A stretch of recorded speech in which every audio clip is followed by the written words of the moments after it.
Hey everybody, welcome back to the Armed Scotsman. Today on the table we have a full-size PSA Dagger. Let's get this one going.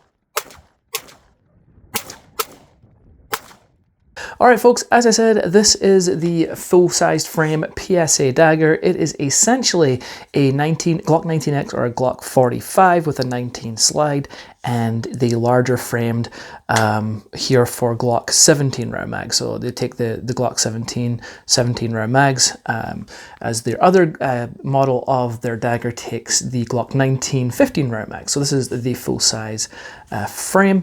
I'm hoping that this review goes better than the PSA Saber Dagger that I just did. Let's change the camera angle. We'll put the dice down on the table and give you a nice close look up at it. Alright, so let's take a nice close look up at this. This gun is obviously unloaded. You can see the mag pool orange follower right there.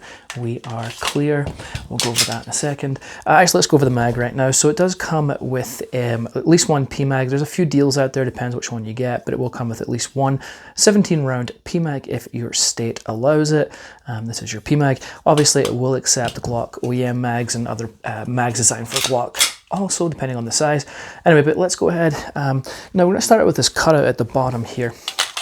It's actually designed so if anything gets stuck in there, you can rip this out. So you'd hit the mag release essentially, and then you can yank and pull that mag out. So that is what that cutout is for. You can see that it is slightly flared in here.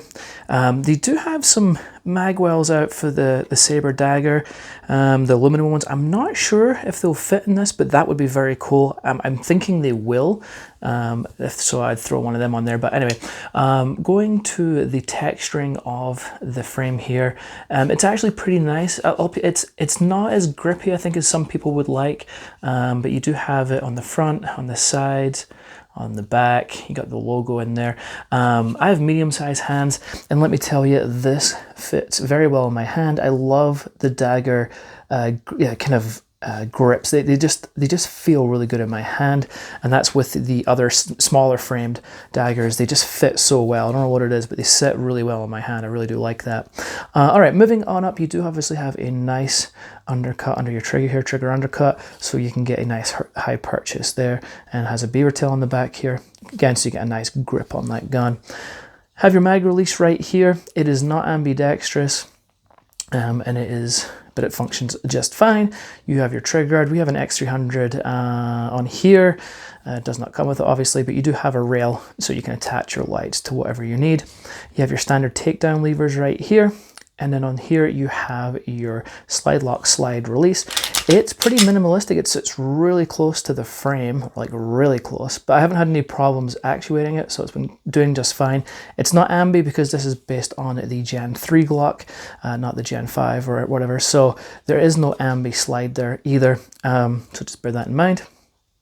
Moving on up, you'll notice we've got some really nice serrations on the front and back. It's kind of cut out here, and the same on the other side. Now, another thing with these sabers, PSA has a ton of, you can mix and match these. You can buy this one together like this, or you can mix and match them. They have tons of different slides with different cutouts and whatever else you want. So if you want a little fancier, different color, whatever you want, they kind of have that mix and match, which is nice. Anyway, all right, moving up to the top, this sights, we have some blacked out sights. This is a Hollow Sun optic. There's the model right there. It's an RMR footprint, so it just mounts directly on there. So it's pretty nice and deep in there. It's not too shabby. And then we have some suppressor height sights on here. As I said, they are blacked out, but they do co-witness A-okay. They don't have any, a lot of blacked out sights you'll notice have like ridges on here to kind of anti-glare, but it doesn't have that, and there's no front dot at all on this this is a blacked out front sight as well. So anyway, and then as I say, yeah, we got the hollow sun on there. And then you have a suppressor capable barrel on there. If you want to put a suppressor and run it suppressed, you can do that. This is just your thread protector. So any Glock Gen 3 barrel should go in this just fine. But say you can get this with suppressor or without suppressor barrel. It's totally up to you with that mix and matching.